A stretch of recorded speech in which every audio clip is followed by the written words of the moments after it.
Está en su naturaleza horneril, podríamos decir de alguna manera, construir su nido de esa manera, no tiene opción, siempre lo va a hacer así, y es por eso que nosotros lo vamos a reconocer en cualquier lugar. Y así ocurre con la mayoría de los seres de la creación, ¿no? Tienen una naturaleza determinada, una naturaleza que los determina. No es así respecto del hombre. El hombre es el único ser de la creación que tiene libertad. Antropológicamente, filosóficamente, llamamos a eso el libre albedrío, ¿no? El hombre tiene la opción de cambiar, de crear. Tiene la opción entonces de elegir, de hacer algo con esa libertad que tiene. Por eso decíamos recién, empezábamos con esta frase de que la paternidad, la maternidad, también son siempre una elección. Y aneja con esa elección, acompañándola siempre, tiene que haber una responsabilidad, el hacernos responsables de las elecciones que tomamos. Somos responsables de cada decisión que tomamos. En el marco de la libertad que tenemos, como vivimos siempre inmersos en la convivencia de una ciudad, se va a desplegar un abanico de leyes que regula la conducta nuestra y que nos va a exigir ciertos requisitos para acceder a ciertos derechos. Fíjense, yo ahí les puse una licencia de conducir. Para obtener esa licencia vamos a tener que hacer un curso, nos van a evaluar psicológicamente, nos van a evaluar en nuestros sentidos, van a comprobar que conocemos los distintos signos que dirigen el tránsito y finalmente vamos a tener además que rendir un examen que compruebe que tenemos una cierta competencia, ¿no? Una competencia, una habilidad que hace que no seamos riesgosos ni para los demás ni para nosotros mismos. Sin embargo, a pesar de que esto ocurre para manejar un auto, para construir edificios los ingenieros, para los docentes, para nosotros los docentes, todos nos preparamos para ejercer un cierto rol, menos para ser padres. Ser padres es la única competencia de la vida en la cual recibimos primero el título, cuando nace ese bebé que vemos ahí en la imagen, y después hacemos la carrera, después hacemos el curso, ¿no? Entonces quizás lo primero que podríamos preguntarnos es si ser padres es una actividad riesgosa. Yo creo que si nos lo planteamos así de pronto, ninguno de nosotros diría que ser padres involucra riesgos. Y sin embargo, vamos a tener choques, vamos a tener momentos en que vamos a sentir que nos abollaron la carrocería, que tenemos que afrontar una reparación. Entonces, sí podemos decir que ser padres implica un compromiso y un grado de presencia mucho mayor quizás del que nos imaginamos cuando tomamos la decisión de serlo, cuando asumimos que queríamos ser padres. Bueno, una elección, les decía al principio, una vocación, un camino que se va construyendo. El Papa Francisco dice, nadie nace padre, sino que se hace. Y no se hace solo por traer un hijo al mundo, sino por hacerse cargo de él responsablemente. Y fíjense esto, todas las veces que alguien asume la responsabilidad de la vida de otro, en cierto sentido ejercita la paternidad respecto de él. Quiere decir que vamos construyendo en nosotros mismos esta vocación de la paternidad. Y no solamente la ejercemos respecto de nuestros hijos biológicos, eso es lo que nos está diciendo el Papa, sino que la paternidad es espejo de otra paternidad y es una forma de liderazgo siempre, ¿sí? Pasamos a la siguiente, Rocío. Entonces, la primera mirada en este reflexionar sobre nuestra paternidad, la primera mirada es hacia nosotros mismos, porque nadie puede dar lo que no tiene. Y esto es profundamente evangélico. Yo ahí les transcribo dos citas del Evangelio de Mateo: de lo que abunda en el corazón habla la lengua, no podemos transmitir lo que no tenemos en nosotros. Por eso es que ser padres involucra una determinada ética de vida. Y amarás a tu prójimo como a ti mismo. ¿Y quién más prójimo que nuestros propios hijos? Pero el referente somos nosotros, porque si yo no me amo de veras, no puedo ser un buen otro. Y esto de amarse implica asumir las propias acciones, asumir la responsabilidad de las propias acciones con todas sus consecuencias. No sacarnos de encima la responsabilidad. No siempre vamos a, como padres, a haber hecho las cosas bien. porque somos humanos, porque nos equivocamos, porque nosotros también estamos en construcción. Pero sí es importante reconocernos dueños de nuestras propias acciones y poder asumir con responsabilidad cada uno de nuestros actos, porque siempre elegimos. Siempre tenemos un margen de elección. Aun cuando no seamos conscientes, siempre tenemos la posibilidad de elegir. Y nos vamos construyendo, entonces, como personas, en el marco de esas elecciones sucesivas, ¿sí? Van dejando una impronta en nosotros, van haciendo nuestra identidad. Pasamos, Rocío. ¿Por qué es importante esto que yo les planteaba de tener una ética de vida, un compromiso con nuestra propia construcción personal? Porque enseñamos con lo que somos y con lo que hacemos, ¿sí? Hay un concepto, que ahí se los pongo, de Philip Jackson, un pedagogo. Él habla de currículum oculto. ¿Qué es el currículum oculto? Es todo lo que no está en el currículum explícito, ¿no? Él lo pensó y acuñó este término para el aula. Fíjense, 1968, hace mucho ya, ¿no? Este currículum oculto es todo lo que el alumno aprende, aunque el docente no tenga intención de transmitírselo. Todas las actitudes, gestos, comentarios, lenguaje corporal, todo lo que no está en el currículum explícito, pero que los alumnos reciben igual y aprenden igual. Y esto se nos aplica también a nosotros como padres, porque siempre, mucho más que con la palabra, enseñamos con lo que hacemos cada día, con nuestro testimonio cotidiano. Esto también es profundamente evangélico, ¿no? Por sus frutos los vamos a conocer. Por eso, ¿qué hacemos? Los chicos nos miran todo el tiempo. Seguimos, Rocío. Bueno, entonces, esta autorreflexión, este volver sobre nosotros mismos, es una puerta de entrada a lo sacramental, porque nuestra paternidad es en definitiva también un sacramento de la vida. Y todo lo sacramental va a demandar un compromiso nuestro, un involucramiento personal. Así como para acercarnos al sacramento de la reconciliación tenemos que examinarnos nosotros, tenemos que hacer una autocrítica humilde, tenemos que querer realmente superarnos, ser mejores. También para crecer en la paternidad, en la maternidad, primero tenemos que mirarnos a nosotros. Primero tenemos que querer nosotros crecer, porque la paternidad es una forma de liderazgo, de conducción de personas. Y como todo liderazgo, va a demandar el crecimiento del líder, ¿sí? ¿Cómo crecemos? Crecemos en diálogo con el otro. El otro nos va a ir limando, nos va a ir despojando de nuestras asperezas, nos va a ir mostrando de nosotros todo lo que necesitamos ir cambiando, ir creciendo para poder crecer, para poder ser primero mejores personas y en ese marco ser mejores padres. Y crecemos colaborativamente, crecemos con nuestro cónyuge, con nuestra esposa, con nuestro esposo. En esto no hay exclusividad de sexo, a pesar de todas las voces de género y demás. Hay competencias, hay cosas que cada uno de nosotros hacemos mejor, que tenemos la potencialidad para hacer mejor. Hay roles, pero somos siempre equipo, siempre crecemos colaborativamente. Es útil acá tomar una herramienta que nos viene prestada del mundo empresario, ¿no? Que se utiliza en las empresas para evaluar cómo están, cuál es la situación, cuál es el clima institucional. Esto que llamamos FODA, las iniciales, fortalezas, oportunidades, debilidades y amenazas, nos sirve para esta autorreflexión, para evaluar esta instancia personal de crecimiento, ¿no? Entonces, nos preguntamos, ¿qué fortalezas tengo como padre, como madre? ¿Qué actitudes o gestos míos ayudan al diálogo con mis hijos? ¿Qué debilidades tengo? ¿Qué rasgos de mi carácter, qué actitudes, qué gestos obstaculizan el intercambio?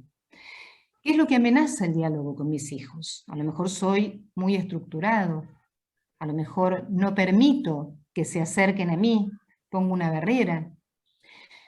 ¿Qué oportunidades me brinda este contexto, cada contexto, para aprender juntos y para crecer? Estas son preguntas no para un solo momento de nuestra vida, de nuestra paternidad, sino preguntas para todo el viaje, para toda nuestra evolución como padres, porque somos precisamente en evolución y en contexto. La primera respuesta que a veces tenemos frente a un desafío, cuando un hijo nos contesta mal, cuando estamos frente a una situación que queremos cambiar y no podemos, la primera respuesta muchas veces suele ser defensiva, nos sale la estructura, nos sale la autoridad. Tenemos que darnos tiempo para tener una segunda instancia de reflexión. Fíjense que acá también el único ser que tiene la posibilidad de reflexionar, de volver sobre sus acciones, es el hombre. Por eso tiene una dignidad particular. Puede hacer este metaanálisis, de volver hacia atrás, examinar lo vivido, para aprender, para crecer y también para descubrir la acción del Espíritu Santo en nuestra historia personal. Estamos acompañados en cada momento de nuestra vida por la acción del Espíritu Santo. Seguimos. Bueno, reflexión y oración. Hoy en todas las redes sociales, en muchas escuelas, se habla de la meditación, como si fuera casi un concepto redescubierto en tiempos modernos, se abreva en las filosofías orientales, pero en realidad la meditación, este silencio activo, es profundamente nuestro, profundamente católico. Acuérdense, Jesús se retira al desierto, María guardaba todas estas cosas y las meditaba en su corazón. Es profundamente nuestra la meditación. Es escuchar y escucharnos sin ruido interno, para conocernos, para tomar nota de nuestras emociones, para identificarlas, para saber qué me produce lo que está sucediendo. Choqué con un hijo, tiene él una realidad que no termino de entender bien. ¿Qué me genera esto a mí? Esta reflexión me permite templar mis emociones. La templanza es una virtud cardinal. Templar mis emociones, ponerme frente a mí mismo, objetivar lo que siento y equilibrarlo, poder balancearlo con la razón y poder ser creativo para buscar una superación de esta emoción que me permita reabrir el diálogo. Y la oración en la agenda cotidiana. Muchas veces tenemos esto de la oración es para el momento de la misa, o para el momento en que tenemos que pedir algo, o tenemos una fe un poco ingenua o infantil.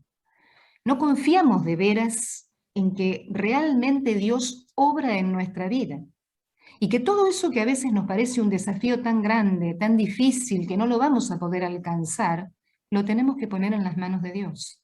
Y si lo ponemos en las manos de Dios con la confianza de que Él obra en nuestra vida, obra en nuestra historia, nuestra fe es una fe encarnada. Jesús es un Jesús que se hizo humano en nuestra historia y que obra cada día en nuestra vida. Entonces, poner el día a día en las manos de Dios, poner lo que nos preocupa, eso que sentimos como un peso, como un yugo, en las manos de Dios. Bueno, a partir de esto que decíamos, de que nosotros somos seres en construcción, papás en construcción, la relación con los hijos también es un vínculo que se construye. Seguimos. Bueno, Fray Mamerto Menapache nos dice que la mejor manera de ser adolescentes es ser un buen niño. La mejor manera de ser joven es vivir la adolescencia. Cada cosa bien hecha nos prepara para la siguiente. Les decía que también es importante preguntarnos cómo llegaron nuestros hijos construyendo en el camino. Si pudieron ser escuchados, si a lo mejor por nuestra formación tendimos más a un verticalismo. Escucho una voz de fondo. Quizás sería importante, como decía Rocío, apagar. Vos podés silenciar a todos, se va a silenciar una opción, silenciar a todos y Alejandra vuelve a prender su micrófono porque va a estar incluida en todos. La Dulitza. Ahora activa y ya está. Perfecto. ¿Sí? Bueno. Bueno, ¿cómo llegaron nuestros hijos a la adolescencia? Quizás cuando son chicos la relación necesariamente es más vertical, pero a medida que nuestros hijos van creciendo, a pesar de que en la infancia también es muy importante escucharlos, pero a medida que van creciendo además la relación se va horizontalizando cada vez más, no en el sentido de que perdamos el respeto y la autoridad natural que nos da la experiencia de vida, pero sí en el sentido de que tenemos que ir soltando y permitiendo que ellos cada vez más tengan una autonomía de decisión y que nos puedan plantear sus nuevos puntos de vista y que nosotros los podamos escuchar. que no haya imposición, ¿no? Entonces, examinar cómo llegaron a ser adolescentes, cómo somos, cómo hemos sido nosotros en la educación de ellos. Y también si han podido acercarse a nosotros con confianza, sin temor, si han podido plantearnos ciertas cosas sin pensar que nos íbamos a escandalizar o que íbamos a cerrar el diálogo, ¿sí? Otra vez el currículum oculto. Muchas veces los chicos saben que con mamá, con papá de esto no se habla, ¿no? Porque hay a lo mejor una visión distinta y cuesta entablar el diálogo. Entonces, no quieren confrontar. Es un tema que con los padres no. Muchas veces escuchamos esto. Entonces es importante hacerse estas preguntas, nunca es tarde para hacérselas, porque cuando uno descubre esto, tiene la capacidad de volver a abrir canales de diálogo, tiene esta posibilidad. Fíjense que la adolescencia es la etapa en la que se revelan más las diferencias, en que nuestros hijos empiezan realmente a ser más otros, ¿no? Distintos de nosotros. Pero necesitan mucho de nuestro acompañamiento. A veces nos engañamos, los vemos altos, los vemos a lo mejor muy radicales en sus afirmaciones, y creemos que ya están más adultos, pero no, no. No son niños, como dice allí el Papa, es una fase puente, no son ni de aquí ni de allá, están en camino, están en tránsito, no quieren ser tratados como niños, pero todavía son un poco niños, todavía tienen rasgos de niñez. Tampoco son adultos, pero sí quieren ir conquistando esa autonomía. Entonces, para nosotros como padres es un enorme desafío acompañar esta etapa de nuestros hijos, no soltarles la mano, no agobiarlos, no limitarlos, pero tampoco dejar de los cambios, estar ahí para el encuentro. La relación con los hijos, entonces decíamos, es una construcción permanente porque vamos evolucionando en cada etapa de la vida, con cada desafío que la vida nos va planteando, porque los contextos son distintos, van siendo distintos a lo largo de la vida. Acuérdense que, como decía Ortega y Gasset, el hombre es el hombre y sus circunstancias, las que los van definiendo.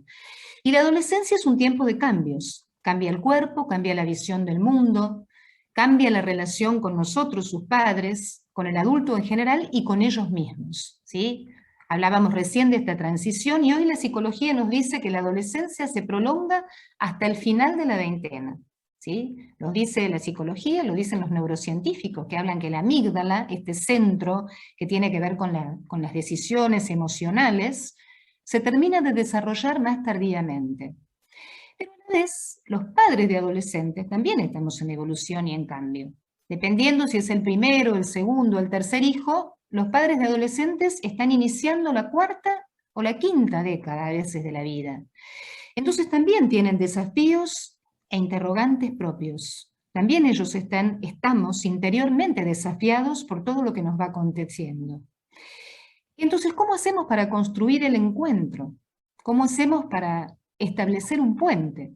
Bueno, si hemos hecho esta intranáutica, que decíamos al principio, este viaje interior, si nos conocemos a nosotros, si somos capaces de identificar nuestras emociones, tenemos en el haber una mayor experiencia de vida. Y si podemos iluminarla desde la reflexión, desde la fortaleza, desde la fe, entonces tenemos una buena base desde donde partir. Seguimos, Rocío.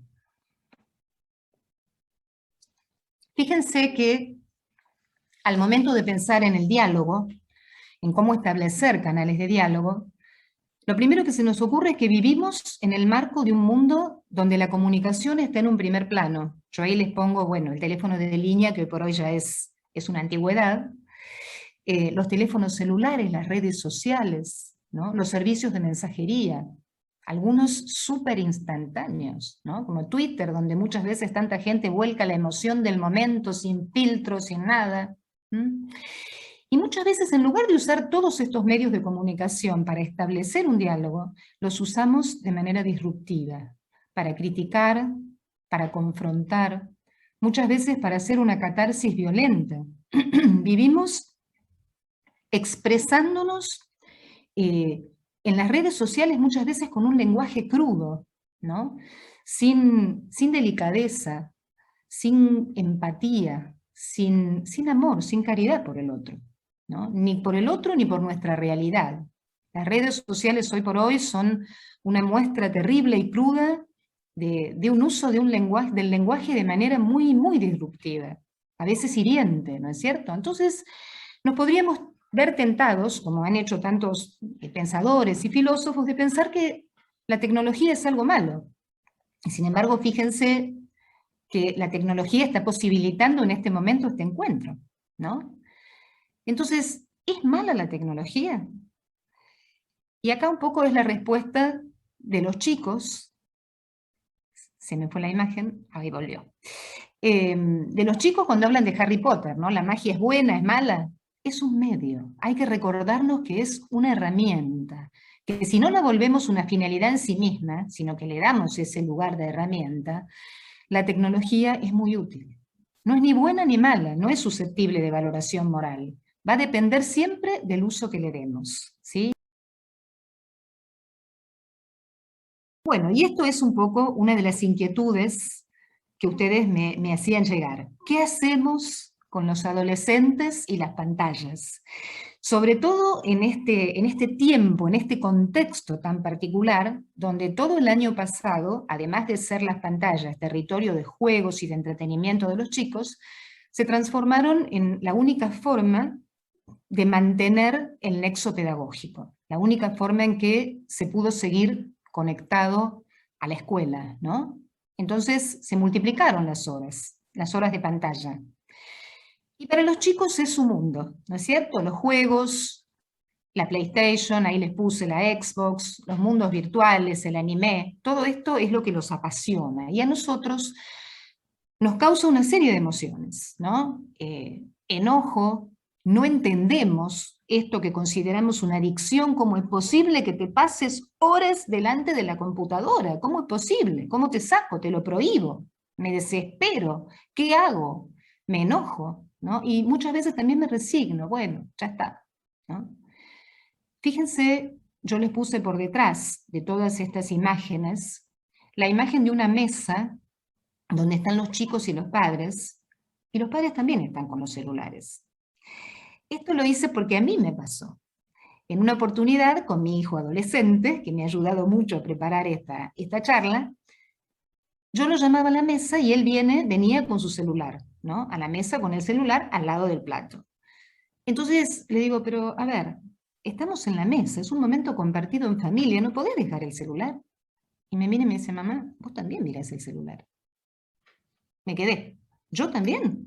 Sí, mamá. Bueno, pero era una cosa de trabajo. Y bueno, me dice, mamá, pero si el almuerzo es importante, tiene razón. Enseñamos con lo que hacemos.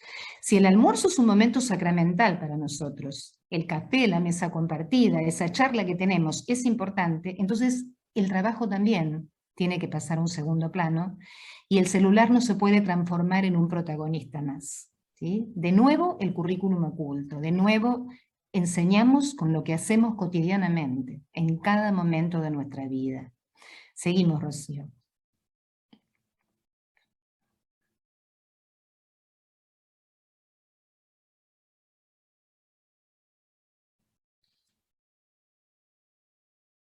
Bueno, ¿cómo es este encuentro posible? Con impaciencia, con irritación, que todos experimentamos, por supuesto, frente a una realidad que a veces no sabemos cómo manejar, pero desde ahí no podemos dialogar. Entonces, tenemos que volver a preguntarnos, actualizar estas preguntas de las que hablábamos al principio. En esta situación concreta, en esto que me está pasando, ¿mi actitud ayuda al diálogo? ¿Qué puedo hacer? ¿De qué herramienta me puedo valer para facilitar esta comunicación con mi hijo? ¿Cómo puedo tender un puente? ¿Cómo voy al encuentro de ese otro que me es tan querido pero tan distinto de mí? No lo entiendo, no entiendo esto.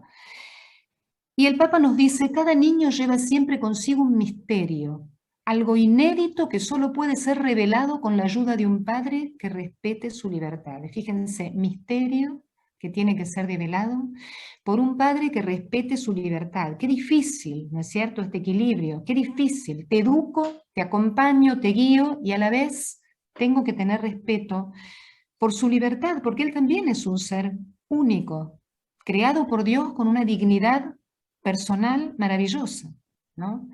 No puedo imponerle mi cosmovisión, él es hijo de un tiempo distinto. protagonista de un mundo diferente. Tengo que tratar yo entonces de acercarme a ese mundo, ¿no? Tengo que tener el compromiso de poder entender eso que él está viviendo, ¿no? Esto es un poco como cuando no quiero aprender la tecnología, no quiero aprender los nuevos recursos, me quedo afuera de algo de lo que está pasando, ¿no es cierto? Entonces tengo que poder encontrarme con él en el lugar que él entiende, que lo apasiona. Y entonces, en vez de prohibirle el juego, la pantalla, una opción, una propuesta es que nosotros también podemos alguna vez elegir jugar con ellos, acercarnos a ellos en ese lugar que los apasiona. Si pasamos, les voy a contar que esto también me sucedió a nivel personal. Vamos a la siguiente, sí.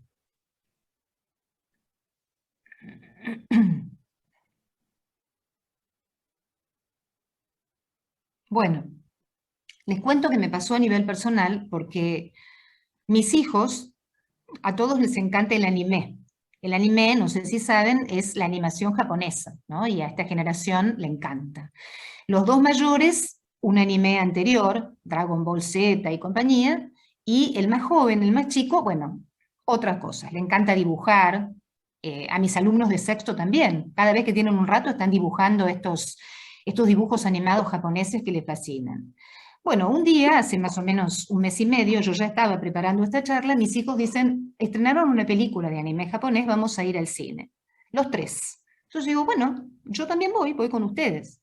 Me miraron como si hubiera dicho algo insólito. ¿Vos, mamá, vas a venir a ver esto? ¿Pero desde cuándo a vos te gusta el anime? Y no me gusta, pero bueno, vamos a ver de qué se trata. No lo podían creer, ¿no? No lo podían creer.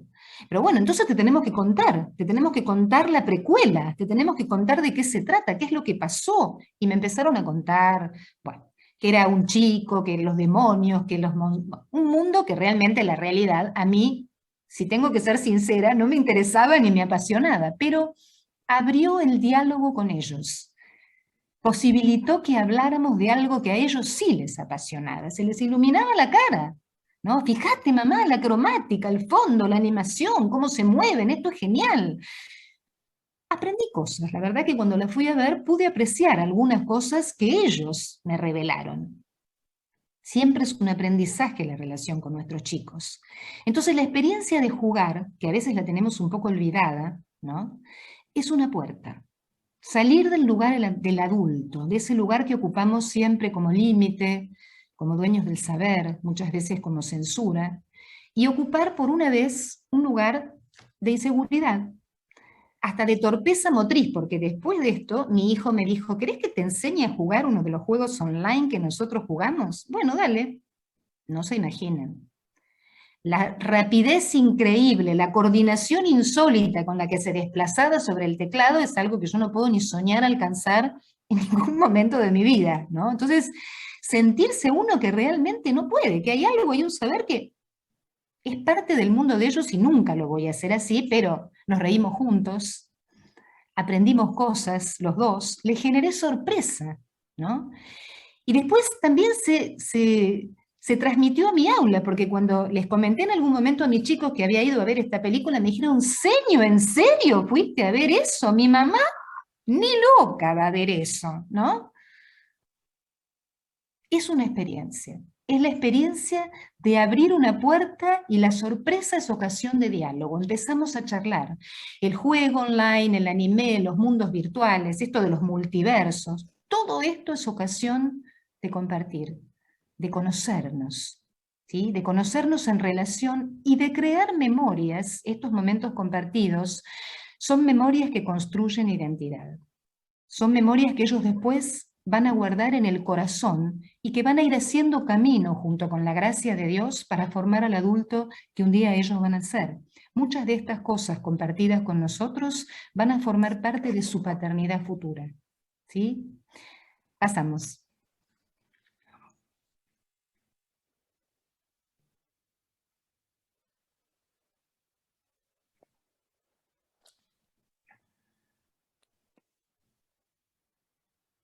Bueno, ahí estamos. Bueno, vamos a tener un recreo, un momento de descanso, y les propongo que sea un recreo activo, ¿sí? Les propongo que miren esta publicidad, que dura unos pocos minutos, y que piensen a ver qué les genera a ustedes como padres ver esto.